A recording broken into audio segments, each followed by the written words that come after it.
Mesti ada yang memberatkan. Jadi yang memberatkan tu, yang memilih tu, itulah Tuhan. Kenapa tiba-tiba alam ini berat kepada nak jadi? Kerana ada kuasa yang memberatkan sebelah nak jadi tu. Sebab tu alam ini jadi. Kuasa mana yang bagi berat sebelah nak jadi tu? Itulah Tuhan. Macam kita ni lah, antara nak bergerak dengan duduk diam, dia sama-sama berat. Kenapa tiba-tiba kita bergerak? Sebab ada tukang pilih. Siapa? Kita lah. Dalam konteks kita ni, kita lah pilih nak bergerak, kita bergerak. Tapi kenapa ada orang dia diam macam batu? Sama-sama berat antara nak diam dengan bergerak. Berat sebelah nak diam, dia diam macam batu. Kenapa berat sebelah situ? Sebab ada yang pilih. Siapa pilih? Dia lah. Dia tak mau, dia nak duduk diam tu. Kita contohkan hari tu, ada kemalangan di depan ni. Kita dengar bunyi berdentum, pilih antara nak pergi dengan tak mau pergi. Dia sama berat.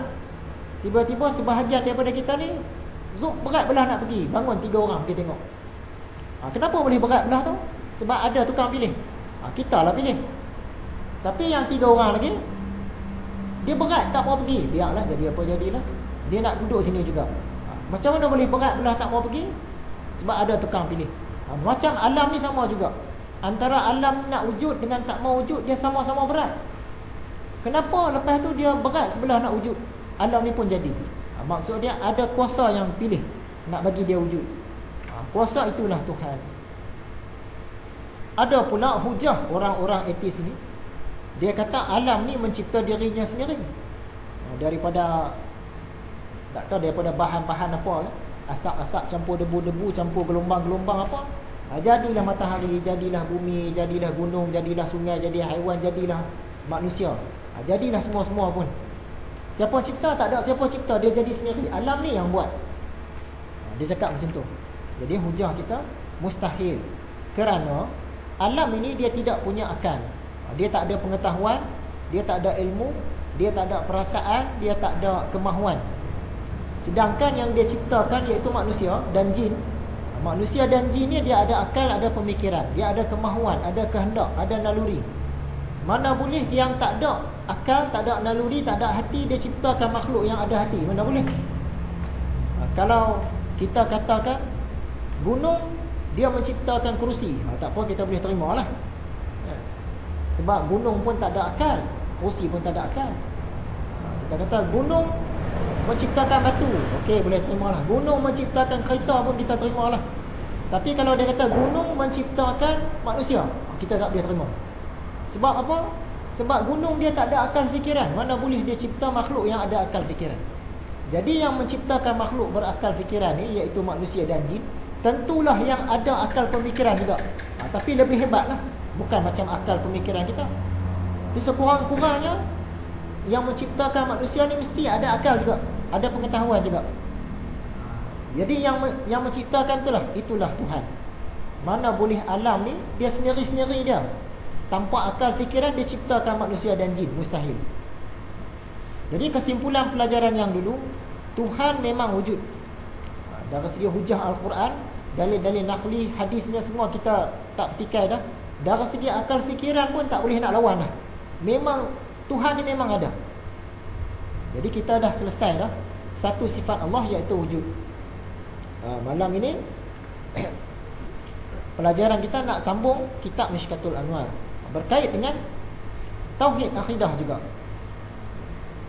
Sebelum ini kita dah bincang, kita dah kongsikan tentang hijab-hijab, ataupun tabir-tabir, ataupun dinding-dinding. Antara kita dengan Tuhan ni dia ada hijab, ada dinding. Banyak mana, tebal mana, kita tak tahu lah. Tapi dalam sebahagian hadis dia kata 70,000 hijab. Orang yang dekat dengan Tuhan mungkin dia duduk 1,000 hijab tu. Orang yang jauh daripada Tuhan mungkin dia duduk 5,000, 6,231. Jadi kita punya makam ni berbeza-beza. Kita dah sentuh hari tu. Malam ni nak hurai dalam sikit. Ada berapa banyak hijab antara kita dengan Allah? Sangat banyak dan sangat tebal. Banyak ataupun tebal hijab itu bergantung pada kedudukan seseorang, bergantung kepada makam seseorang. Antara kita ni mungkin lain-lain dan mungkin juga ada yang sama. Tapi umumnya lain-lain orang. Kalau peringkat Nabi-Nabi tu, hijab dia dengan Tuhan tu dekat sikit, hijab dia tak tebal, tak banyak. Kalau orang Islam ni, hijab dia mungkin tebal sikit, banyak sikit, jauh sikit daripada Tuhan. Orang bukan Islam, hijab dia lagi ke belakang, lagi jauh daripada Tuhan. Ni hijab-hijab, dinding-dinding, tabir-tabir.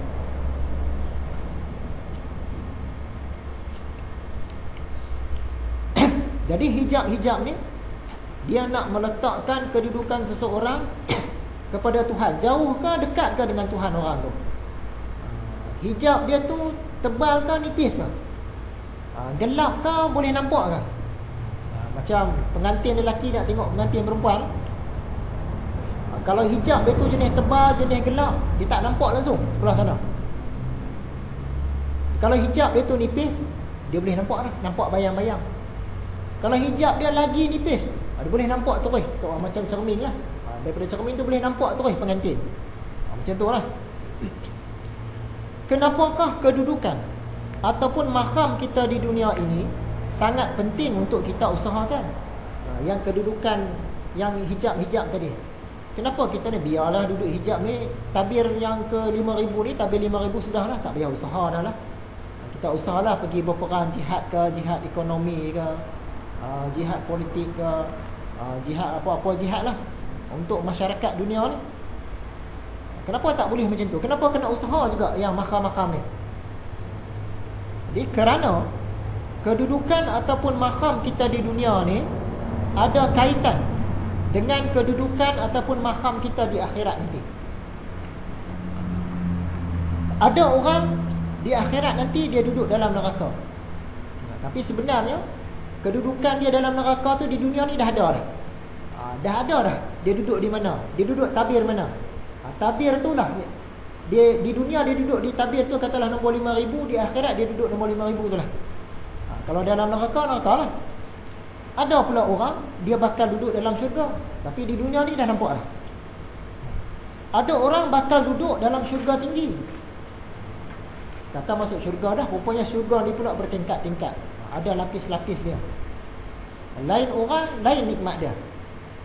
Ada orang duduk dalam syurga yang lebih tinggi, dan ada pula orang dapat syurga tertinggi.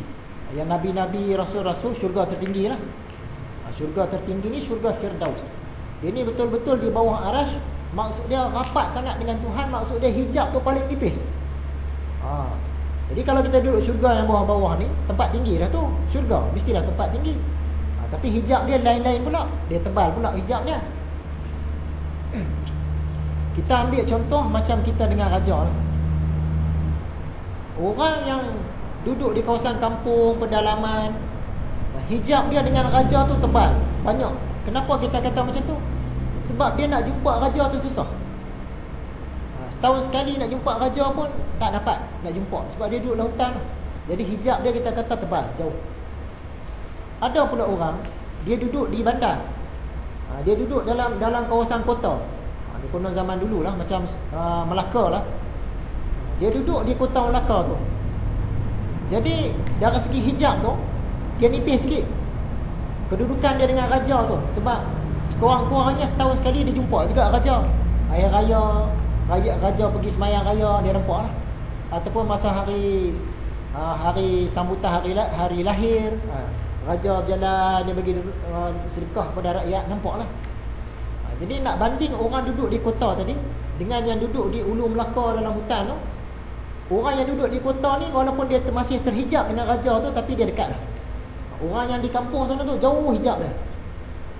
Kemudian kita banding pula dengan ketua kampung ataupun ketua di pekan. Walaupun dia duduk di kampung, tapi sesekali dia dijemput juga pergi istana. Ada majlis kerakyatan, ada makan-makan, minum-minum, dia jemput pula. Mungkin 2-3 bulan sekali dapat masuk istana, dapatlah nampak sultan walaupun daripada jauh. Jadi hijab dia nipis sikit lah, tapi masih ada hijab lagi, ada jarak lagi dia dengan raja tu. Dia tak boleh pergi tepuk bahu raja, nak ketuk kepala raja, nak buat lawak sembarangan, tak boleh. Hijab tu ada lagi. Tapi nak banding dengan orang kampung yang lain-lain yang tak pernah tengok raja ni, hijab dia tu nipis sikit. Kemudian ada pula orang yang duduk dalam istana. Dia ni pekerja di istana, pengawal ke, hulu balang ke, tapi duduk dalam istana. Nak banding dengan ketua kampung tadi, pengawal ni dengan raja, walaupun dia tak boleh bergurau sendal, ketuk kepala, buat lawak sembarangan, tapi dia duk nampak raja dekat mari. Bila raja lalu, dia pun sembah, ampun tuanku, daulat tuanku. Jadi hijab itu dah rapat. Begitu juga kalau orang tu jadi pembesar, pembesar 4, katalah dia tu temenggung lah. Bila kata temenggung ni, selalulah jumpa raja sebab dia duduk di balai Rong Seri tu selalu. Bila raja duduk di tahtanya, dia pun duduk situ, mesyuarat dengan pembesar-pembesar yang lain. Jadi antara temenggung dengan pengawal tadi, temenggung tu dia rapat lagi dengan raja, tapi ada hijab juga, dia tak boleh pergi ketuk kepala raja. Ada hijab lagi. Ni nak tunjukkan hijab kita dengan Tuhan, tapi kita contohkan untuk menghampirkan kepada faham, kita ambil contoh kita dengan raja. Dari situ dia datang faham.